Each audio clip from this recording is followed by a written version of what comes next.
السلام علیکم۔ اخلاق کے متعلق آپ علیہ السلام کی کچھ احادیث ہیں۔ جب تمہیں کوئی شخص شادی کا پیغام دے جس کی دینداری اور اخلاق سے تمہیں اطمینان ہو تو بس اس سے کر دو۔ ہاں، اگر ایسا نہیں کرو گے تو زمین میں فتنہ اور فساد عظیم برپا ہوگا۔ تم میں سے مجھے سب سے زیادہ محبوب شخص وہ ہے جو تم میں اخلاق میں سب سے زیادہ اچھا ہے۔ کیا میں تمہیں ایسے لوگوں کی خبر نہ دوں جو جہنم کی آگ پر یا جہنم کی آگ ان پر حرام ہے؟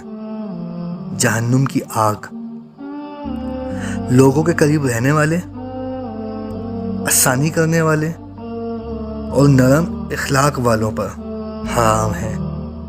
قیامت کے دن مومن کے میزان میں اخلاق حسنہ سے بھاری کوئی چیز نہیں ہوگی اور اللہ تعالیٰ بے حیا بد زبان سے نفرت کرتا ہے۔